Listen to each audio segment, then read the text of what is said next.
We are live on Facebook. Greetings, everybody. I'm Love Coach Scott Katamas, and it is a beautiful Sacred Sunday morning.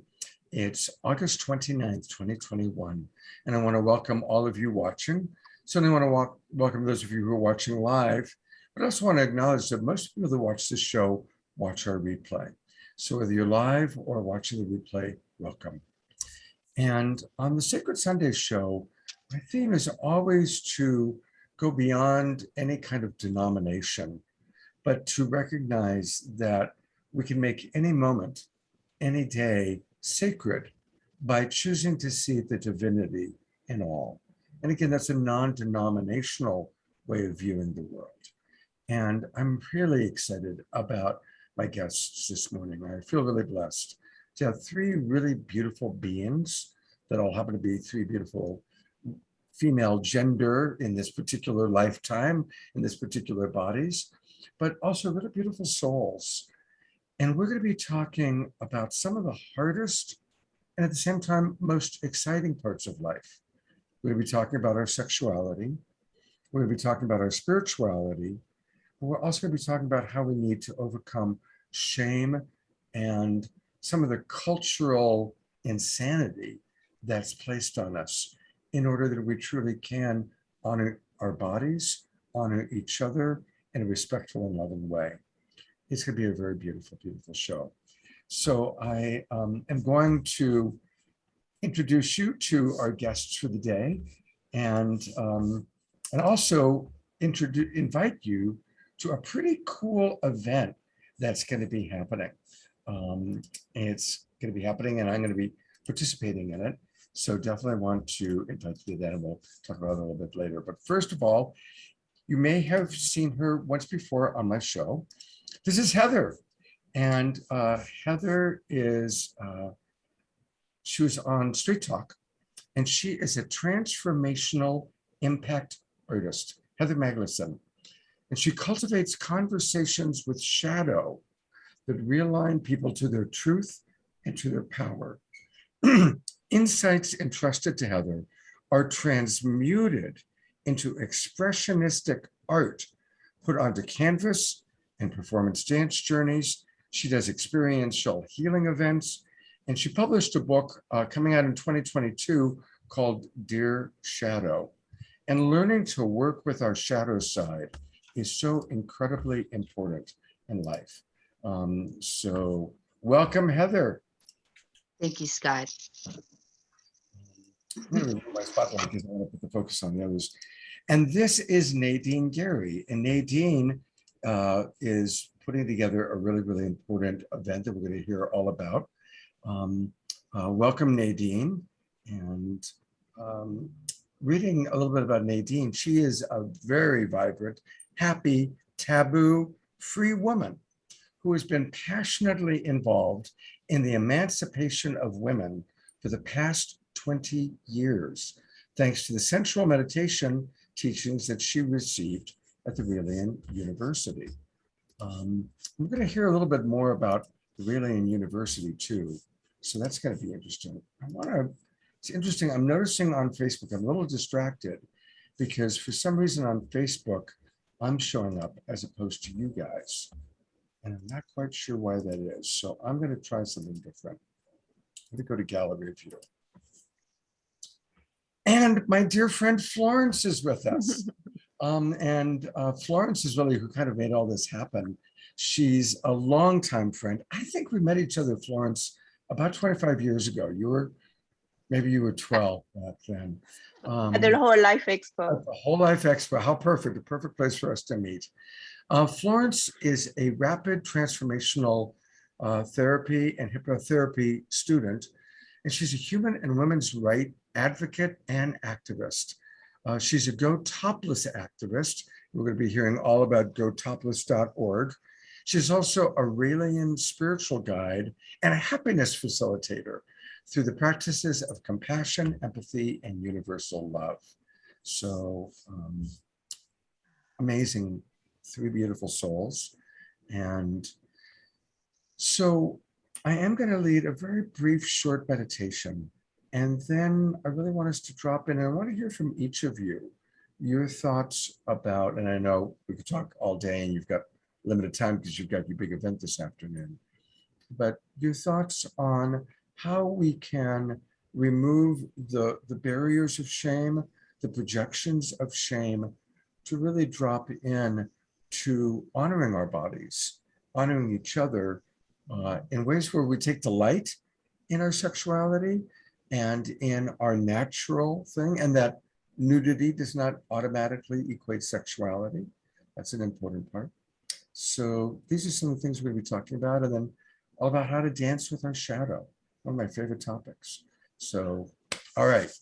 So I want to invite everybody watching, unless you're operating a motor vehicle, to close your eyes and just start with the breath.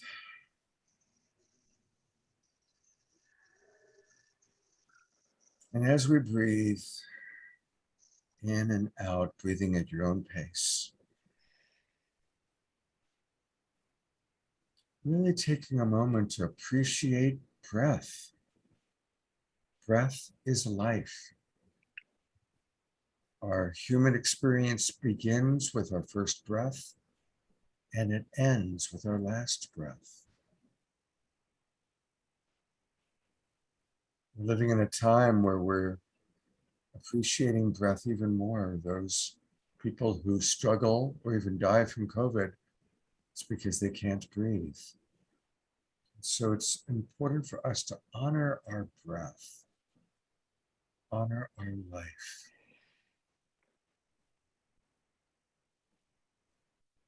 As we hear from these three amazing souls today, let's use this as an opportunity to let them inspire us, perhaps educate us as to how we can embrace life even more fully. And as we continue to breathe, and as you listen to my words, I invite you to open yourself up to receive the medicine, the wisdom that these three women are going to be bringing to us today. As divine emanations of the one eternal beloved, they each have a gift for you, maybe several gifts. So let's breathe and open ourselves to receive the gifts of wisdom from Heather, Nadine, and Florence.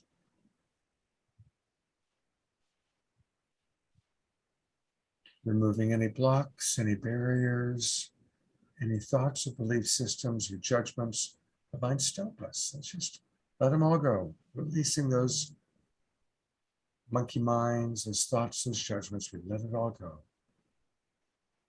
and receive. So all imagine that life, that God, life, universe itself is going to be speaking to us directly through Heather and Nadine and Florence. Our eyes coming back into the room and looking at these beautiful souls. All right. I am going to put the spotlight on each person, and I'm going to start with Nadine, who is the founder of topless.org. And Nadine, tell us about what you're doing this afternoon and your inspiration for it.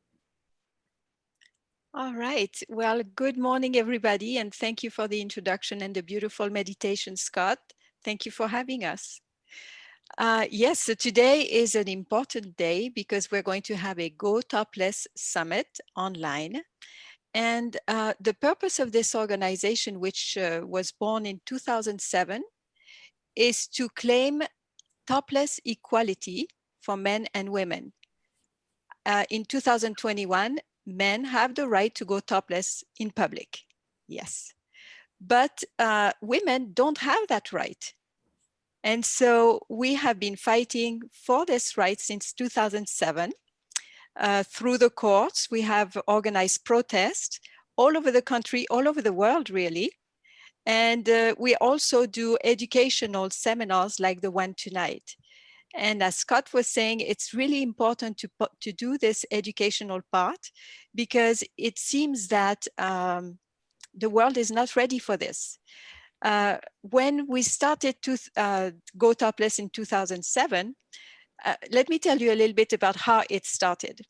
So I am a Raelian priest, female priest, and my spiritual guide, Rael, saw a newspaper article in 2007 about this woman, Phoenix Phile, in New York City, who went topless in the street. And she was arrested, although it's legal to be topless in New York. So she sued the city of New York, and of course she won. So it was all over the newspapers, and my spiritual leader noticed it. And he said to me, he said, we really should do something about it. We should go for, equal topless rights everywhere, not only in New York, but everywhere. And at the same time, he said, so I thought, well, that's going to be pretty easy, because it's a constitutional right, to equal gender equality is constitutional. So adding topless gender equality should be no problem. And he said, Nadine, I think it's going to take a little longer than you think. And inside of my mind, I thought, no, it shouldn't be, it should be just a few years. And so we started with a protest, and then one of us got arrested in Chicago, and we went through the courts for 4 years. And at the end of the court case, we realized that they didn't declare, yes, it's okay to go topless because it's a constitutional right.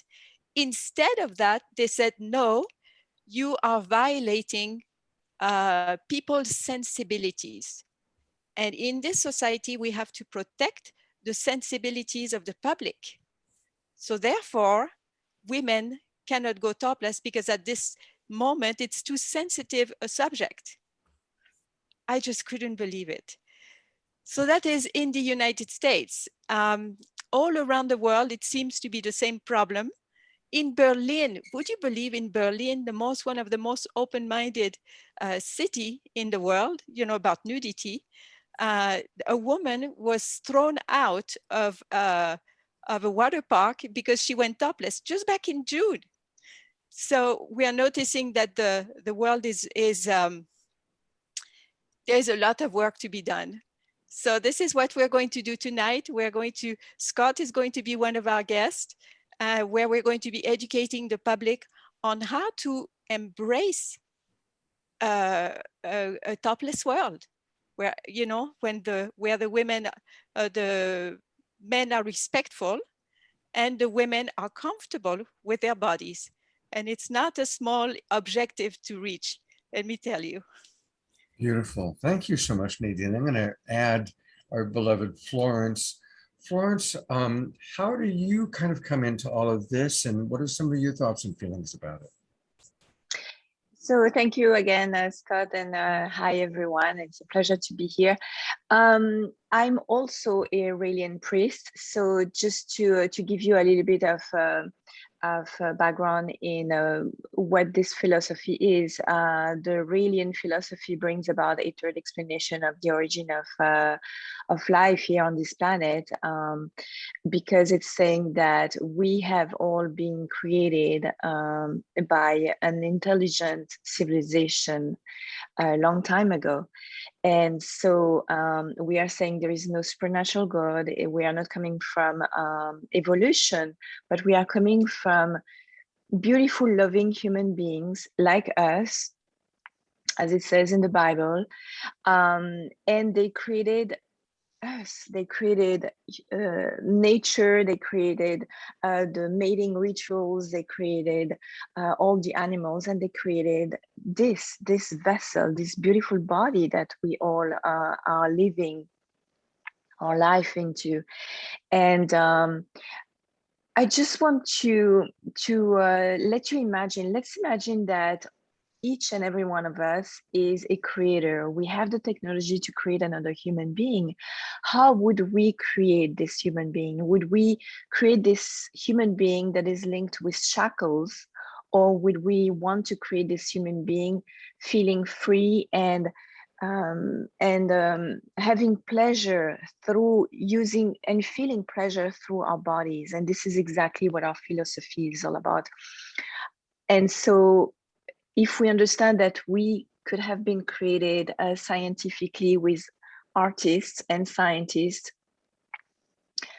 to enjoy your body, then we also understand that it's natural that we can take pleasure from our bodies, and that nudity is also natural. So we kind of remove the shame and the taboo of our human constitution, right? What I would like to add also is this little guys. So this is a nipple, and in our event, Go Topless event, when we go on the street and we protest for gender equality, it's not so much the aspect of for women to show the entirety of our breast, the boobs, but most likely this part of the breast. So I just want to show you, this is a man's nipple, and this is a woman's nipple. How can we make a difference? They are the same. So a man's nipple, that's the difference. It's legal. And a woman's nipple, it's criminal. It's criminalized. And this is what our event is all about. And the enlightenment in this world, that we are all equal. And it's not because as a woman, I have a little bit more fat around my breast that this nipple can be criminalized.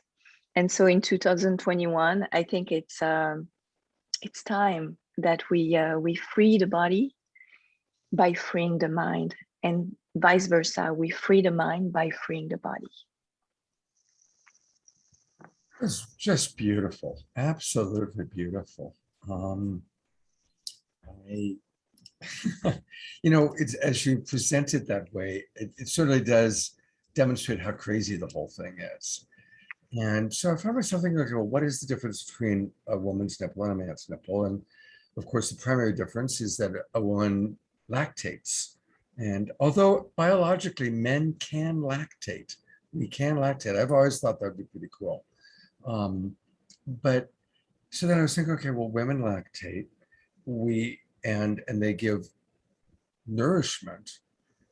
And oh my gosh, that we're decriminalizing, the difference being that the woman's nipple is associated with giving nourishment, giving, the most beautiful nourishment imaginable to a baby, right? Which probably is on a primal level why we're also screwed up about it, because we all have these memories of, nursing from our mother, which was really wonderful and nurturing and awesome. And so booby, my friends that have little kids, I mean, we've all seen little kids that go, booby, booby, because they're still nursing, or they're still relating to booby for nourishment. And then we get older, it's like, oh, well, I have to disconnect, because either we're taught that it's shameful, or we have to disconnect from our mother in that way, right? And so all the shame comes in around what used to be the greatest pleasure, booby, to, oh, I can't go for booby anymore, but I still really like booby. I mean, that's all going on in my brain right now. And I'm curious how any of you, Heather, you teach all about shame. What are your thoughts about what Florence and Nadine just said? Or my First, I want to say I'm completely in love with you, Nadine and Florence. I love your movement. I love what you've been doing and continue to do. And I got to say, I feel it intensely that there's a light at the end of this tunnel, and that we're going to be able to move forward as a civilization into having that equality and really bringing the rest of the world up to speed with the naturalness of just the bodies we were born with and brought into the world. And what I do around shame is, shame is just one of those things that covers up the truth. We're born into this world as pure, and we don't develop any type of limiting beliefs until we've had a more experience in our lives. And as a friend actually reminded me this morning, we do take some of our stuff genetically with us. So there's some of that as well, but there's such potential to clear everything because we deep down our truth. Our truth is there, and our access to our higher powers, whatever your belief system is, we have all of that, but we work so hard to like uncover, uncover the shame, uncover the limiting beliefs, uncover anything that's in the way of us standing in our truth and in our power. Beautiful. Oh, thank you. All right, so Florence and Nadine, because I'm going to focus with you a little bit because Heather and I get to stay longer, and I know you've got to keep going. I'd love to hear each of you share a little bit more about as you support men and women to reduce shame and to reduce ways that they look at the nipple or ways that they look at the body that are no longer serving them personally or serving our culture. What are some of the tools? What are some of the tips that either of you could offer?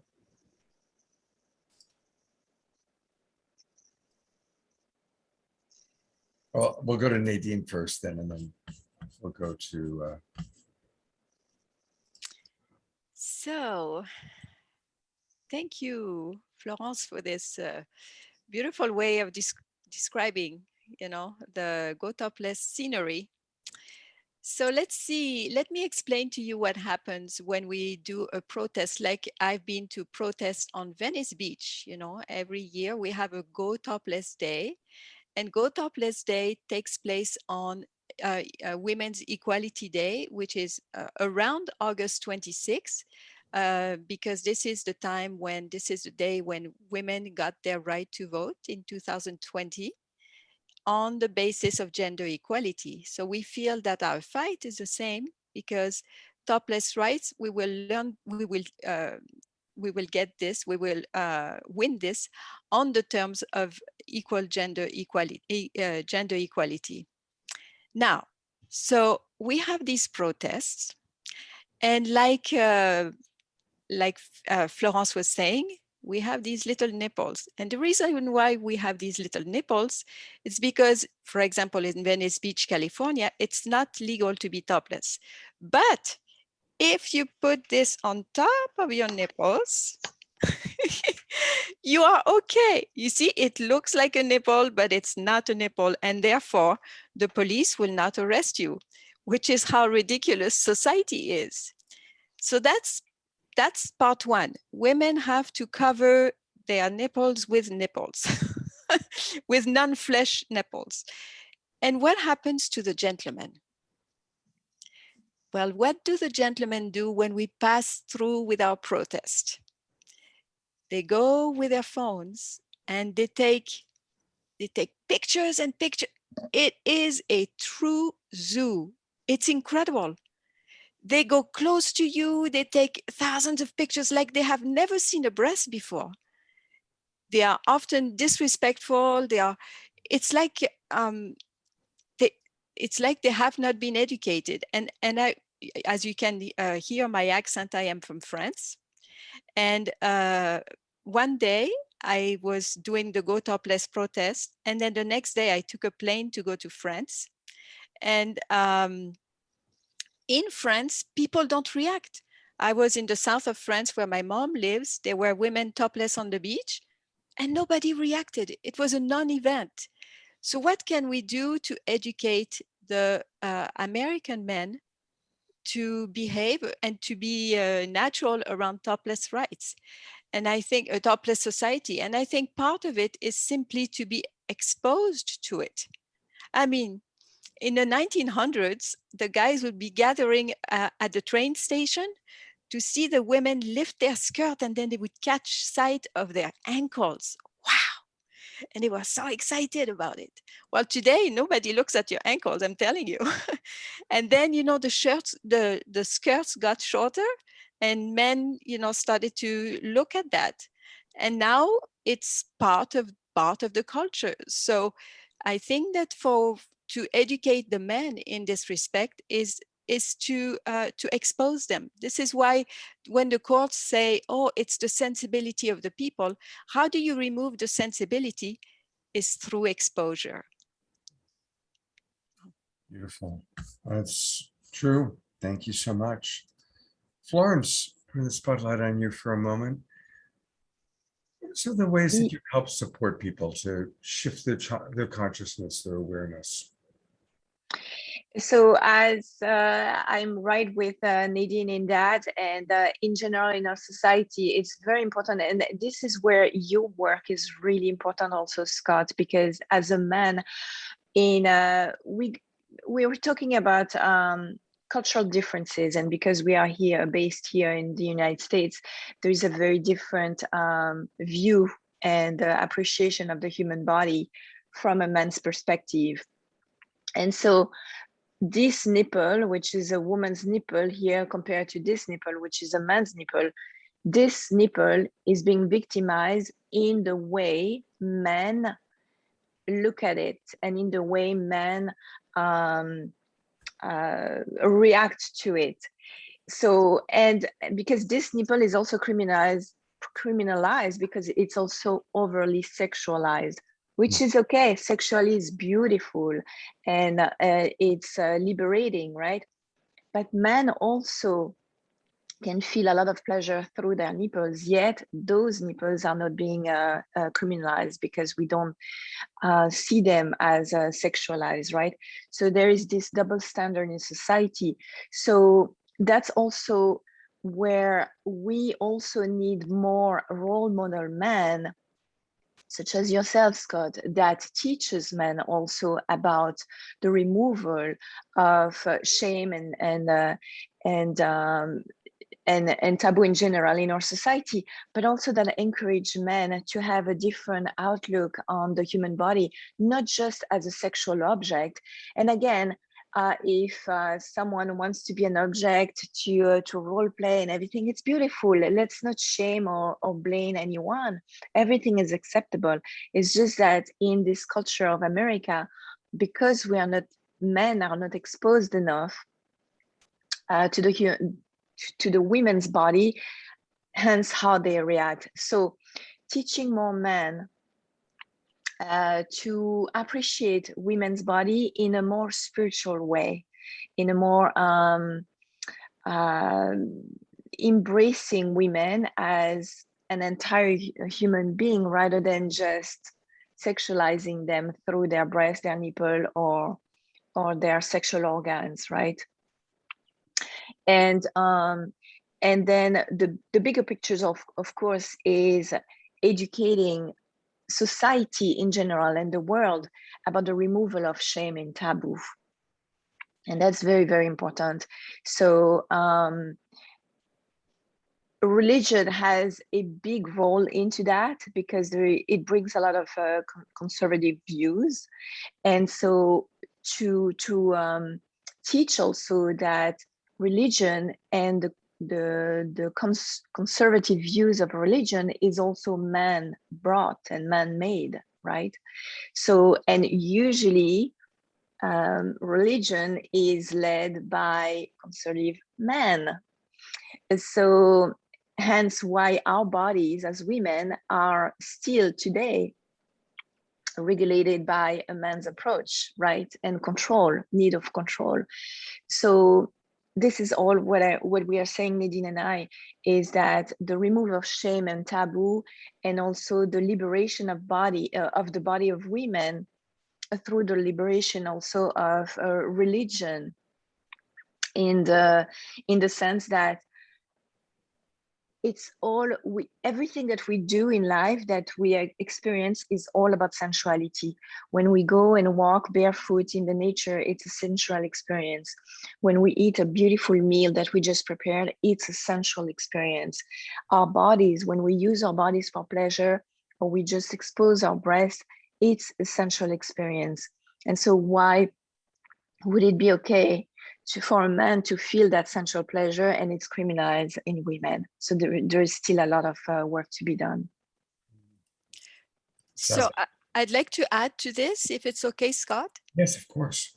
because Florence is bringing up an important subject. In fact, the most important subject. That is the reason why we're speaking about topless rights right now. It's the narrative. What is our society's narrative around the women's body is all coming back to religion, and what is the narrative around it. In Christianity, for example, at the beginning, it was Adam and Eve. And Eve tempted Adam with her body. And what happened? The original sin. She created the original sin. So can you imagine? Everything that has to do with our sensuality is going to be sinful. So for a woman to start to expose her body and to just even to go topless is going to be feeling uncomfortable, because she will feel sinful, automatically sinful. And the advantage of the narrative for the Raelian philosophy is that on the opposite, we were created in the image of our creators. So in other words, the extraterrestrials who created us, they have breasts like us. The female Elohim, they look exactly like us. They have a clitoris, they have breasts, they enjoy their sexuality. So when we show our breasts in public, we don't feel shameful at all. We revere our bodies in the image of our creators. So I wonder what Christian women or Muslim women may feel that makes them feel uncomfortable about showing their breasts. They have sin, and we have reverence to our creators. So to change a society, I think we have to change the narrative in order to feel comfortable with ourselves. Because we were, and maybe Florence can address that, but we were speaking about the men's behavior around topless rights. But what about the women's behavior around topless rights? It's for example, in New York, it's legal to be topless, but very few women do it. And so we ask, why don't they? Well, why don't they? It's because they feel scared that maybe somebody will attack them or rape them or make them feel uncomfortable or humiliated. They just may feel uncomfortable to do it because of their, subconscious religious narrative. So I think that if we want to liberate our sexuality, we have to liberate our philosophies, our spirituality. That is so beautifully stated. And everything you both are saying is so powerful, but I really love that just shift from a shame-based narrative into an honoring narrative, and really honoring ourselves. And I agree with you. 3 of the 5 world's big religions are completely based on shame. I was raised in the Christian tradition. The majority of our viewers probably were. And my gosh, what are we worshiping? We're worshiping somebody who was tortured and crucified for our sins. That's who we're worshiping. If I thought, instead of walking to a church and seeing Jesus hanging there in agony, I wanted to walk into a church where Jesus was in Yabium with Mary Magdalene, right? That's what would our world be like if that was the church we grew up in, right? Anyway, so thank you so much. May I just add one little thing, because we were talking about how men view the human body. I also still want to give reverence to men, because the narrative of society is that we cannot legalize women's nipples because of men reaction. Yes, men are still in their primal state when they see nipples one day a year, like this group of women, because they are not exposed to it enough, right? However, that legal aspect of the narrative is also insulting men's intelligence, in that they are pushing a narrative on men that if I show my breast, men cannot hold their urges and they're going to jump on me and they're going to rape me and all that, which is not the case. Yes, they are overly taking pictures and everything, and we can, definitely move on from that, right? But it's also an insult to men's intelligence. So that's why we are inviting men to look at us, okay, for 5 minutes, and then come and really supporting us, because they are supporting their sister, their mothers, their girlfriends, the women in general, right? And so by having more men supporting us, we are also changing the narrative. Beautiful, absolutely. Well, I want to encourage everybody to go to your website. And again, recognizing the majority of the people who watch this show are going to watch the replay. Go to gotopless.org. Gotopless.org. And that's where you can learn all about really kind of going deeper into what's been talked about. And of course, today at 5 o'clock is your conference. And can people easily register by going to gotopless.org? Or is there a better place for them to go? So yes, they can go to gotopless.org, and there is a they can go to our Facebook page. They can go to our event page, and they can go to gotopless.org. There is an article with a link on the top, and they'll be able to get in. There is no need to register. They just go in to the Zoom from 5 to 7. And we have you and we're so glad to have you as our guest speakers. We have many others, some comedians that are going, stand-up comedians that are going to do, because we need a lot of humor to, open up the minds of the people. And we have the lady, an author who wrote A Boob's Life, that is going to become an HBO Max series in the fall with Selma Yalek. So we have a lot of very interesting people. You're going to love that moment with us.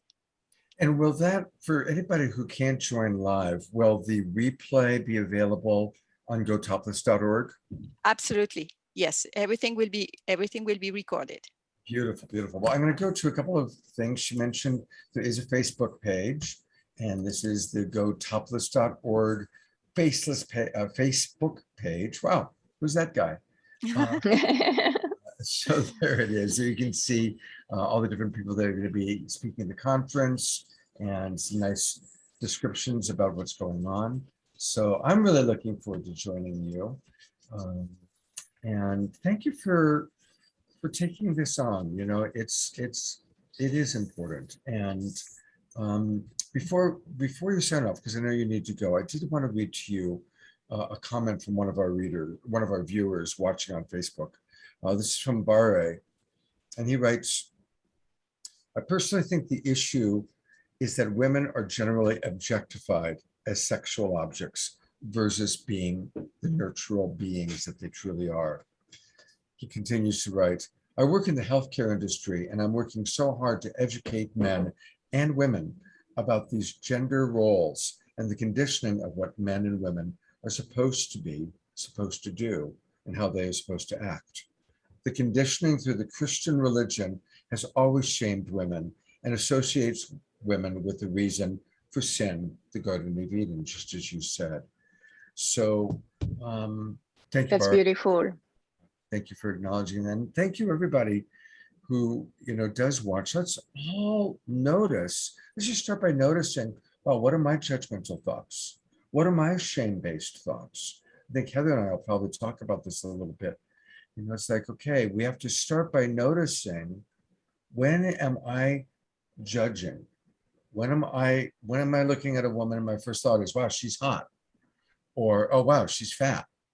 Or when am I looking in the mirror and my first thought is, oh my God, look at those lines. Oh my God, look at how fat I am. Like, if we can start noticing our own judgments, our own shame-based thoughts, our own the way that we perpetuate these images, these ideas, these roles, we all recognize when we're listening to the wisdom of these women, they're antiquated and it's old paradigm. And we do want to shift from that old way of thinking, which is a very archaic, keep people down, into the beautiful Raelian way of looking at things, that, we are here to awaken. And of course, through so many of my shows, we hear that from so many different angles, that we actually are awakening right now. We're waking up to our higher consciousness, to who we truly are, and moving from shame into embracing that we are spiritual beings having a human experience in animal bodies that includes our sexuality. So, Scott, in the back of me, there is a symbol. And this symbol may feel, people may be wondering about it, but it is directly related to pleasure. May I mention it for a moment? Please, as long as you can stay, we want you. Okay, so this is called the symbol of infinity, and it is a symbol of the Raelian movement, and it is also the symbol of the people who created life on Earth. It represents the triangle that points up, symbolizes infinitely large. The triangle that points down symbolizes infinitely small. So above us, of course, is the sky and the planets and the universe, but the universe may be part of a person that is we might be inside somebody else's body. And so this is infinitely large. And inside of us, there are little cells, but these little cells could be little galaxies with people inside us. You see? So infinitely small, infinitely large. And the part in the center is the swastika. Of course, the swastika is a very peaceful symbol that the Buddhists use, the Shintoists use, and it symbolizes infinity in time. Everything is like a cycle that starts again and again. What makes me up today will make up something else tomorrow and made up something else before. Now, the reason why I'm mentioning infinity, it's because how do you feel connected to infinity? It's through your senses. It's through the pleasure of your senses. That's how you feel infinity. You know, when you walk in the forest, right away you feel good because you feel this infinity. And when you feel pleasure, when you have an orgasm, that's a way to connect with infinity.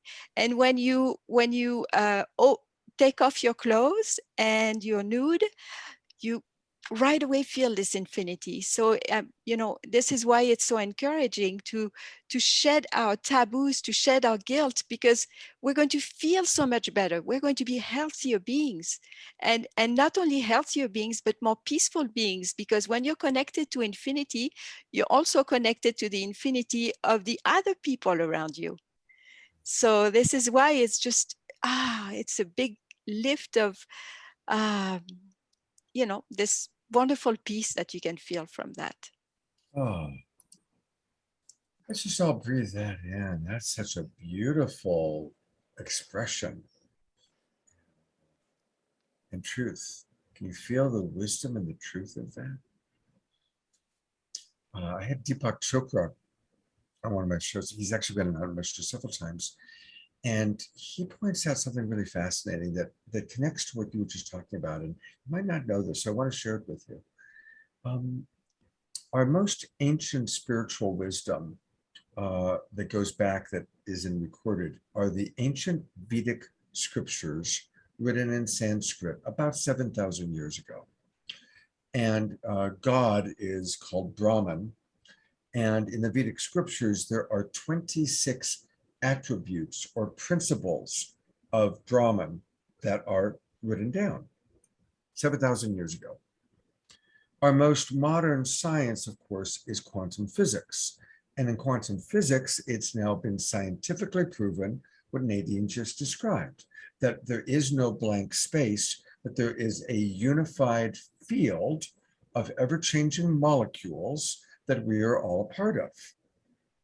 And they have scientifically assigned that there are 26 known principles of the unified field. And those 26 known principles scientifically of the unified field perfectly correlate with the 26 principles of God or Brahman written 7,000 years ago, meaning that our most ancient spiritual knowledge and our most modern science has come together and is saying the same thing, and it's saying what Nadine just said. Here's one other little interesting thing that Deepak pointed out. He said that if the average person lives to be about 90 years, we will share approximately 10,000 molecules with every other being that ever lived.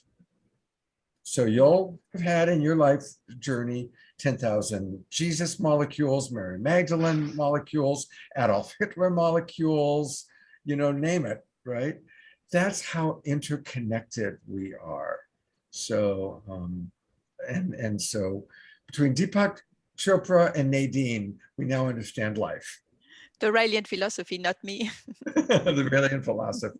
Well, you describe it and present it, both you and Florence present it so beautifully.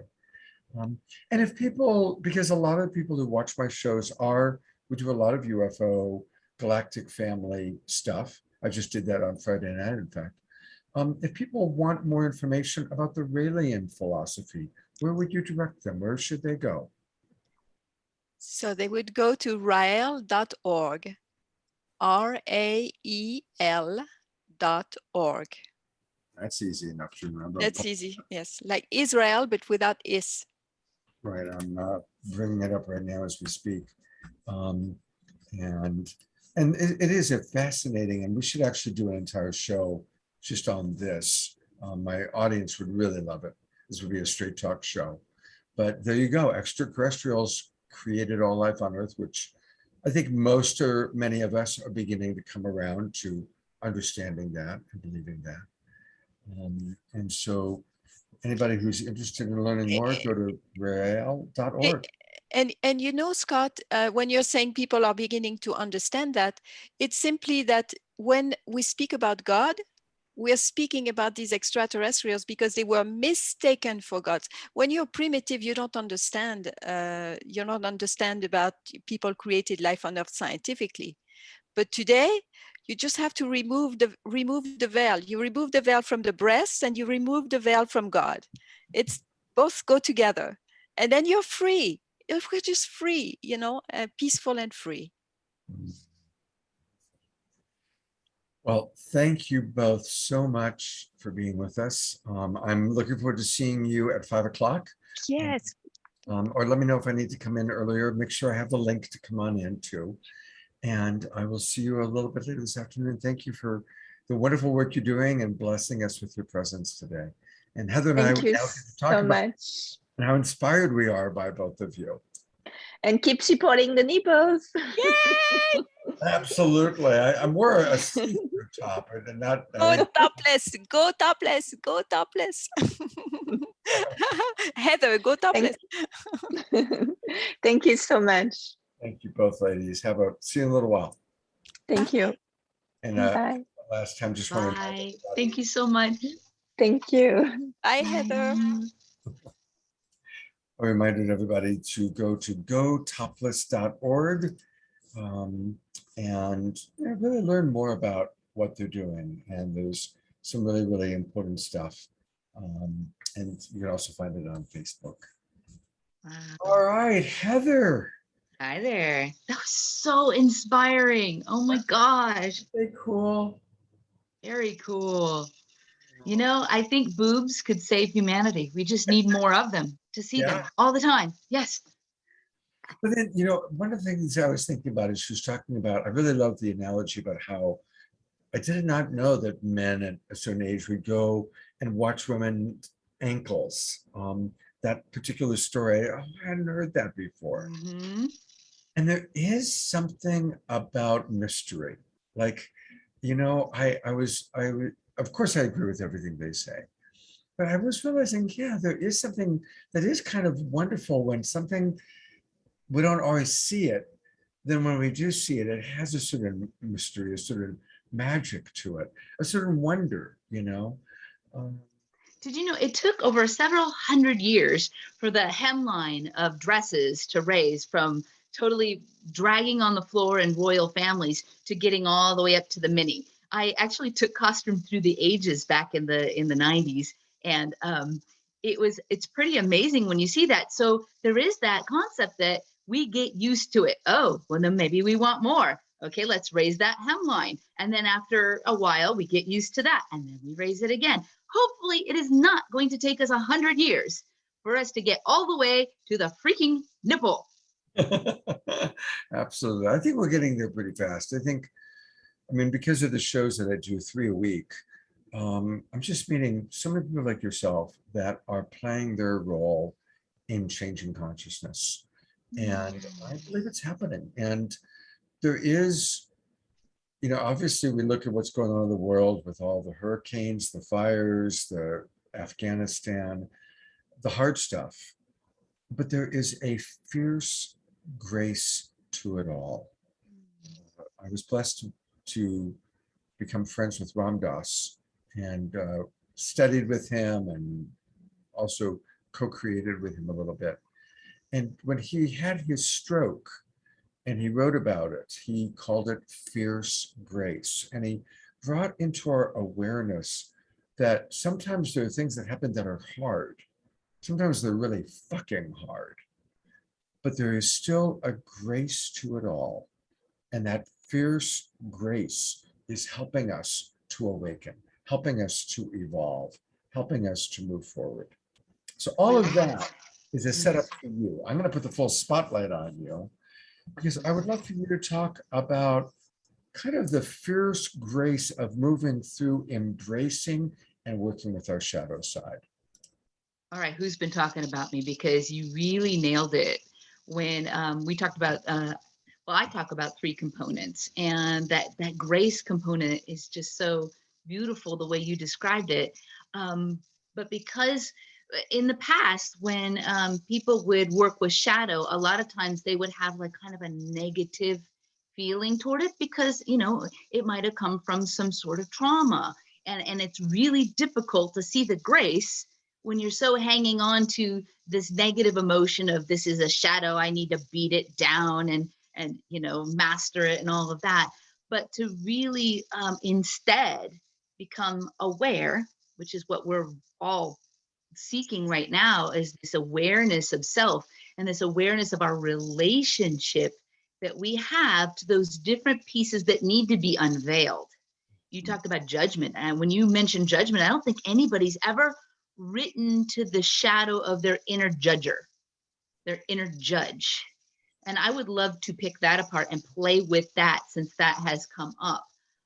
So in the work that I do with the shadow dance journey and uncovering that and being graceful about it, in the awareness component, it's finding out on a holistic level where shadow exists. Where do we see it?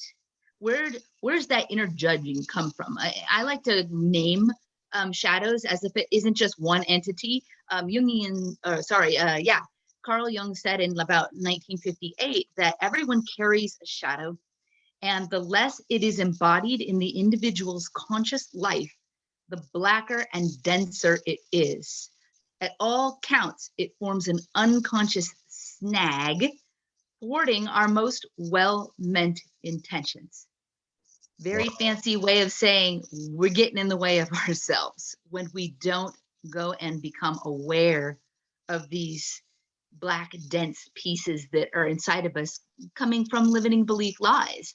So when we pick it apart and name the pieces, like I have some shadows, I have an unwanted shadow, I have a too much, a not enough, I have the fraud shadow. I mean, a lot of these I've dealt with, but for the sake of my show, I go and revisit those so the audience can really see what is going on there. And what is going on there is the awareness piece of going, where do I feel that judge?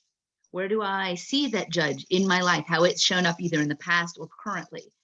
What does it feel like inside of me? Does it have a movement? Does it have a sound? And just really approaching shadow from every single angle that we can conceive of to really nail it, like where it is. Because if we can shine a pure light on each piece of that puzzle, each shadow, we're just bringing that shadow up into the light, and it's no longer shadow, because shadow is meant to be, it's said to be unconscious.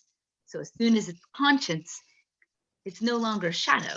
but we still get to deal with it, right? So that comes in the next part, is looking at, did you want to say something before I continue into the next part? Oh, Sorry. you're doing great. This is Awesome. awesome. So the next component is the resourcefulness that we have come up with throughout our entire life whenever the shadow of, let's say, judgment in this case has come up. And when we become aware that that has been a shadow element in our life that's been controlling us and keeping us from living our total truth and not feeling shame, we can then go, okay, I see you. Now I get to deal with you. So for me, for example, when I feel myself judging something about another person, I now know that that's something that I need to look at inside myself. I think lately for me, at least somewhat recently, there's been a comparison thing going on. I look at people I love and admire and I go, why am I not there yet? Mm-hmm. Why are they able to do this? It looks like I recognize that I'm projecting into this. It looks like it's so easy for this person over here or this person over there. And I love them, but I'm still judging that it's easy for them and it's not for me. And it's like, ooh, wait a second. So now I've recognized it and I go, okay, when I feel that way, what do I do? What have I done in the past? What am I doing now to resource myself, to give myself resourcefulness around those sensations of comparison, the sensations of judging? And I look at that and I think, well, okay, I resource you, judge, my inner judge, when I look at things that I've been successful at, that maybe not everybody else has been successful at. I look at how long it took me to get there and how it wasn't that easy and the hard work that I put into it. Okay, yeah, so maybe they're doing the same thing. I look at it like, can I be loving? Can I love to see them in their shining in their best? Oh yeah, I'm all about wanting to be loved. I can switch that for love. And with this knowledge and this promise, another way I resource myself is knowing that I'm going to get there. I am going to get where I perceive that they are. And then there's the third component around it, between shifting this from I'm aware of shadow and I'm going through that feeling of shadow exists to, okay, so I've resourced myself inside of the shadow to what am I grateful for? Where's my gratitude? That's the third component. I am grateful to my inner judgment for making me aware of where I've wanted to be in comparison of like, oh, I'm judging. Why? Because I want that. Oh, I want that. And now I'm aware that I have wanted it and that I've learned to love this person for what something that I want. And I'm so grateful that I have this awareness that every time now I feel judgment, I go, ooh, what am I wanting? What are my desires? So I'm grateful to judgment for giving me awareness of my desires. So now I can actually step into that desire and desire it fully without having to go through the comparison and the judgment and the feeling shame around being judgmental. So I've brought judgment up into the light fully into my conscious mind. And I can now celebrate, which is what we're truly here on earth to do, to celebrate life and awareness and stepping into our desires and living it fully. Wow. That is what I do. Boom. Boom. Beautiful. That's just beautiful. Gosh, there's so many things you said that I just resonate with and I love. One of the things that a big turning point in my life was about 20 years ago. I was hired to write and direct a series of videos with Marshall Rosenberg, the founder of Nonviolent Communication. And so I traveled with Marshall for 3 weeks. And he, I mean, it was like amazing traveling and staying in the same hotel room with this icon. And he really helped me to understand the nature of how judgmental we are.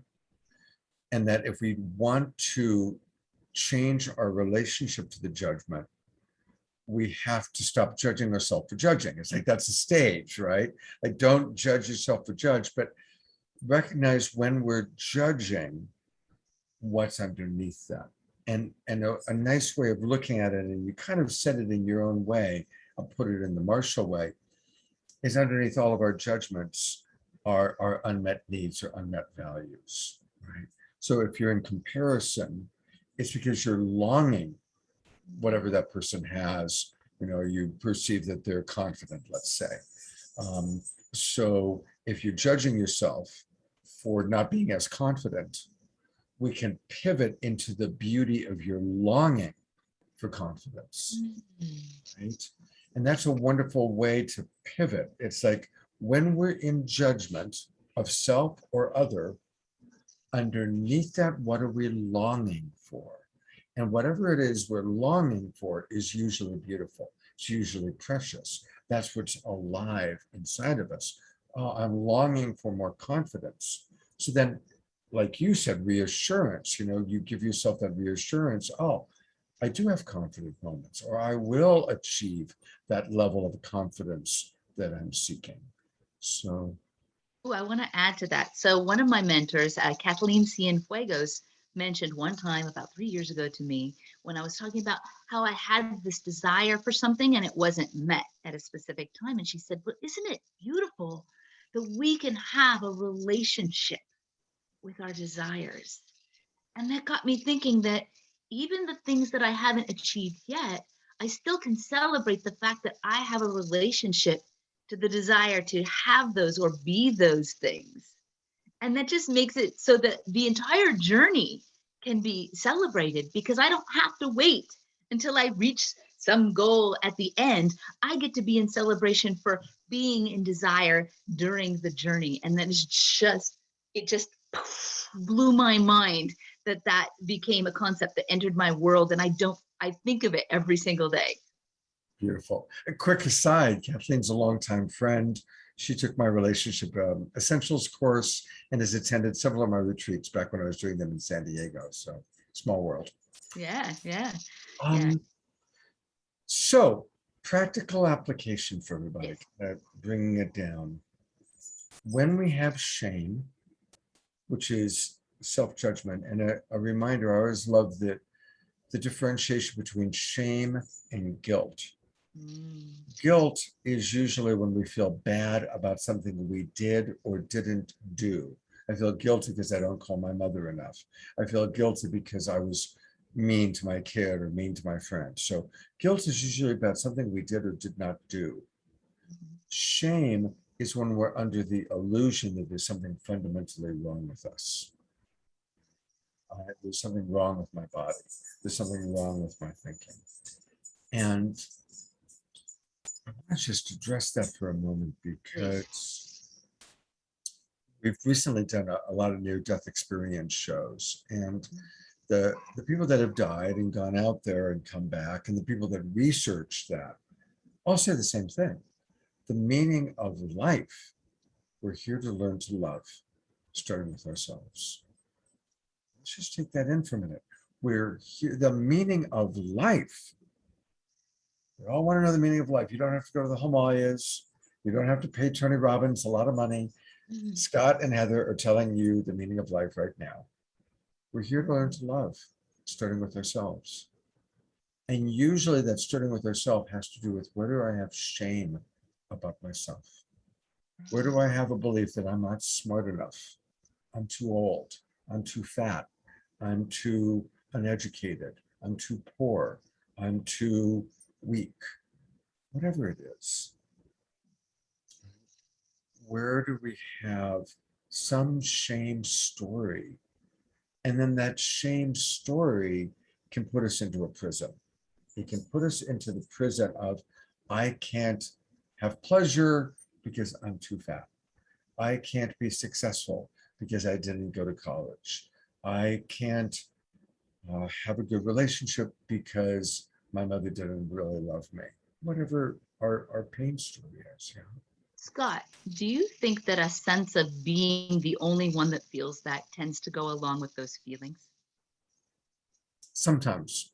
Yeah, Sometimes. it is something that I've actually noticed that we have these shame feelings, but we also tend to feel very alone in those feelings. And one of the things that I always recommend for people is to, be in community where you can express those things. And then ultimately what happens is you find out you're not the only one. And I think that's 50% of the healing, is finding out that there are other people like you. Okay, so what can we do? Right. Yeah. You're absolutely right. I mean, I think what I would say is it depends on age. When we're little, we absolutely think it's just us because we're in our own little egocentric bubble.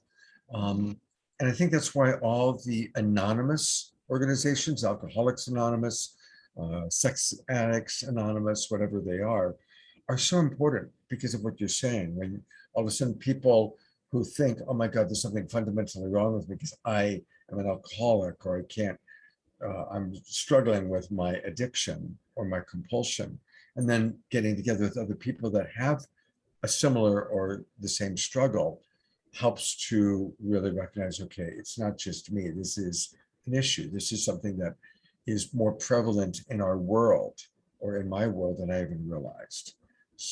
Which of course is good as long as the group isn't holding on to the identity, is my thought.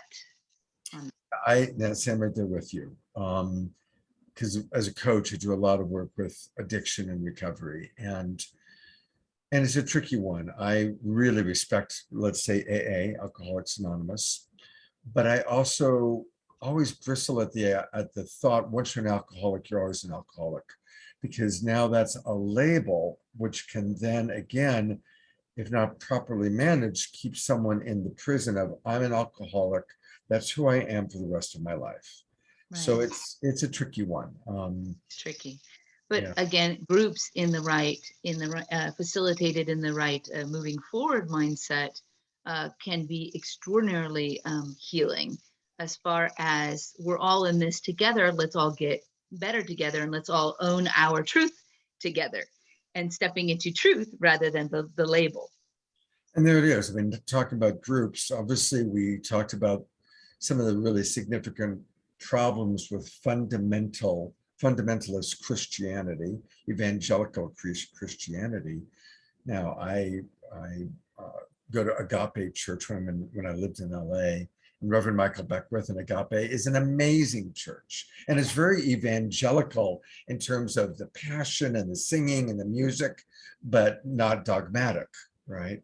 So obviously there are churches that are very life affirming, and there are churches that are very life alienating, right? Yeah. And so there are probably, with any group, there are groups that become cults when they become dogmatic, and there are groups that become extremely supportive in helping us to heal and understand each other and ourselves. Yeah, I loved hearing you use the term shadow dance, something that I actually shifted toward. I've been doing this project called the Human Phoenix Project since conceived in 2016, but I didn't actually move it forward until 2018 out of fear, which I actually talk about on my show, which is a huge thing. We'll talk about that later. But the shadow dancing was originally like this shadow hunting, because that's where I was at the time in the learning about my shadows and such. And then later, it felt wrong to me to hunt my shadows, because through the art project that I did, where I actually stand in proxy for each of the people that are my muses, and kind of work through their story in a physical way through their words and the energy that they bring into the project. And there were certain levels where I was meeting shadow and then engaging that to the next part of the story and the next part of the story, and then all the way up to the hope and the free and the being and truth. And it started to more resemble a dance, like literal dancing. And so I thought, well, it is like a dance, because if we talk about doubt, whenever you've done something huge, right, Scott, when you've been on stage or you put yourself out there and you've worked your edge, you've expanded. And a lot like other people, at least for me, I'll speak from my own experience, when I've had a moment or a night of expansion, the next day, I sometimes go back into contraction. Mm-hmm. And it's a bit like a cha-cha, 2 steps forward, 1 step back, 2 steps forward, 1 step back. You're going forward, but it's, and you're still moving. And so it really, the concept of this shadow work being like a dance was born through that. And so that's how the shadow dance concept came about. I have a brief definition on that if you want to hear it. Yeah. Go ahead.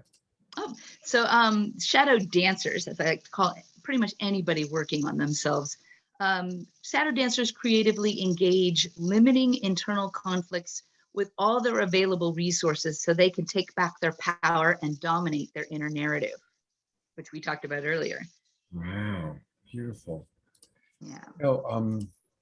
As we talk about shadow, one thing to remember is that the earth at all times is in shadow and in light. And we are children of the earth. And when it's daytime, it's easier to see. And that's generally when we are awake doing what we do. And when it gets dark, there is a natural tendency to contract. Some people, when we're little, we fear the dark because we can't see so clearly. But we develop flashlights and ways to see our way through the dark. And it's a really important analogy for us as human beings. And the things that are in the shadow are those things that we need a flashlight or we need a light to look through. And so that flashlight might be good coaching, might be like you were talking about, good support with the right church or the right community or the right organization. We need to find ways to light the darkness within ourselves in order to see what's really going on. And we don't live in a culture that always supports that. We live in a culture that tends to support a lot of image-oriented movement. And it's really important for us to learn to self-reflect. And I want to say for a minute, especially men, as a coach, it's the women that come to my workshop, that come to this class, that come to this, a Scott thing, and then they want more coaching and they want to go deeper and they want to learn and they want to look at themselves. And then they drag along their husband or their boyfriend who would probably rather get a root canal than, go into coaching or a therapeutic process or self-reflection. But here's the irony. Self-reflection is the foundation of emotional intelligence. And the really hip corporations have discovered that emotional intelligence is far more important than mental intelligence in order to be successful in life. Successful defined as having good relationships, good self-esteem, all the things that really matter are actually built on a foundation of emotional intelligence, which is built on a foundation of self-reflection, which is built on being able to look at what's in the shadow, what's in my shadow, right? So I wanted to just put that out there. I think that people that are resistant to the introspection don't yet see what's in it for them because they're always looking for what's in it for them. I mean, if they would know that they would just be such a people magnet, a money magnet, whatever they want is on the other side of that fear of doing the introspection. But if they just go ahead and do it, they're going to erase that emotional IQ, just as you were saying. But the thing is, like, how do we bring them to at least the well and get them to look into the well? Let alone take the drink. You're right, exactly. And I guess there has to be little short successes, and seeing the value. And honestly, what I'm about to say is a big generalization, but it usually requires one partner, usually almost always the woman, if it's a heterosexual couple, or the more feminine-based member of the couple, the more, the one who's more intuitive, introspective, looking within to guide the more masculine-based member of the couple. And so that's where we need you to inspire us, just like you and Nadine and Florence are all so inspiring today, So that's usually what I find it requires. Yeah, so we just got to do that. I mean, the show that I'm doing right now, I actually am working toward creating a corporate version so that I can kind of sneak in under the radar a little bit and get out there to work with groups of people that are in, say, a corporate environment. And the shadow that we're going to be working on is rejected. Because who wants to be brave enough to ask for a raise? Who wants to make those $1 million sales calls? But they all, that's the common thread that a lot of people in corporate world have in common, is this fear of being rejected. Yeah. Oh my gosh. I love talking about the illusion of rejection, Please. because what I always, and I usually am working with people that are more on a personal relationship side, although I just had a corporate retreat 2 weeks ago. But here's the thing about rejection. When we have a story, if anybody listening, in fact, Heather, although you clearly have worked this, but you can even do this in practice. Can you think of a relationship you had where you either do or did hold the idea that you were rejected? Can you think of a relationship where you believe Yes, that you? got one. Okay, great. So what's more accurate?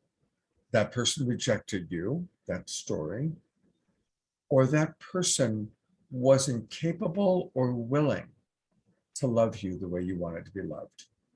Being capable. Yeah. And that's the thing. And even in a corporate thing, that person wasn't capable or willing to buy what we were selling. That manager wasn't capable or willing to give us the raise. So what it is we want something from another person. They either aren't capable or willing to give us that. And that still is a bummer. It still sucks. So we mourn, we acknowledge it. Oh, I didn't get the raise, I didn't get the sale, I didn't get the girl or the guy. And we mourn. But it doesn't have to mean there's something fundamentally wrong with me or something fundamentally wrong with them. He's not an asshole because he said no. She's not a bitch because she said no. I'm not inferior because they said no. They weren't capable or willing to meet my request. Right. Or as we say in the conscious communication world, they're taking care of themselves, not personal. All right, well, we're almost to the completion time. Tell us about your show and how do people get more Heather? Well, actually, you could go to myname.com. So heathermcglasson.com. There's actually a way to find out when shows are coming up, what areas they're going to be in. And the next one's actually going to come up in September 12th in Old Town, kind of west of the I-5. And the show is the Shadow Dance Journey. It's about weaving like the wounds, healing, and transcendence into a tapestry of what it means to be a human phoenix. The show has a lot of experiential components and a lot of guest speakers. If you've ever seen Vagina Monologues, yeah, or maybe even been in it, I don't know. Do guys do that one yet? I mean, equality, that's awesome. But I had about 40 different muses write letters to different shadow aspects of themselves that then I created art from. And I selected some of just the most approachable letters to be featured in the show. And I just did a show on Sunday, and out of 7 readings, 6 of the actual muses showed up to read their own letters. Wow. So exciting. So they get to read their letters. And then the show, basically the container for the show is me talking about my own journey with shadow as I am stepping into the truth of me being a creative, loving being as an artist and facilitator, and all the moments and epiphanies along the way. And then it interweaves all of these other stories into it and takes the audience from that awareness space into the resourcefulness space and into a space of gratitude. And the most magical component of the show event is near the end, we circle up and we actually go into each piece of the component. We say, dear fear, I see you when, I feel you when, and we just popcorn style get in there. And as a community, what happens is one person's share will remind somebody of their share, and then another person will say what's present for them, and then so on and so forth. And we start hearing what I want people to walk away from the show with is that they are not alone. We can identify with where people are seeing their shadows and feeling them and stuff. And then the second magical component is where they talk about the resources, because while I'm a Reiki master teacher and a holistic health practitioner and hypnotist and like all these things, there are going to be things that I'm not going to remember and other people are going to remember because of their experiences and their expertise. And when they add in their component, we start leveling up. So we're just building and building and reminding people of their strengths and their powers and all the things they already have access to, or of times when they've actually shown up and resourced themselves through fear. And fear is actually the shadow we're working with, because fear can be identified in so many different ways, yet a lot of times the same resources used for one fear will be used for another one. So it just works. And then that gratitude portion. Sometimes people have the hardest time looking for what they would be grateful to their fears for. My most common one that I always feel gratitude for my fear for is I am so grateful to my fear for creating compassion in me for others who are going through the same thing. And that has served me well. So that's it. I mean, the whole show is basically my journey, but then people see themselves in me, and then we're all building our own journeys together and recognizing that. And it's just magical. Absolutely look forward to seeing your show sometime. And here is her website. It's her name, Heather Meglasson. That's spelled M-A-G, Meg. It's Meglasson. It's pronounced McGlasson, just so you know. McGlasson. Thank you. You're welcome. McGlasson sounds like a good Scottish name or Irish. Yeah. Heather McGlasson. So there's her website, and definitely want to encourage you to go there and check out all that she's doing. And I really do hope that I get a chance. I get down to Southern California periodically, 2-3 times a year. Oh, I'm going on tour up north. I may be by you. In October, the 2nd and 3rd week of October, I'm going to be going up to the Bay Area and then into Washington, hopefully Eugene and Portland. And then I'll be up in Washington, possibly Seattle, and what's the other one? Spokane? I don't remember. But I'll be up there as soon as I can find hosts. Absolutely. Yeah, and I am looking for people to host a show. And that just basically means you have a space and you have people that want to come and see the show. And then we can talk about all the incidentals outside of that. But I am looking forward to bringing that on tour to other places around the world. Beautiful. I will keep my eyes and ears open for people I know that might want to host that. I'm sure your energy is so beautiful and so much fun and wise. So thank you for weaving together wisdom with fun, with playfulness, with honesty and transparency. You're a very, very beautiful soul. Thank you, Scott.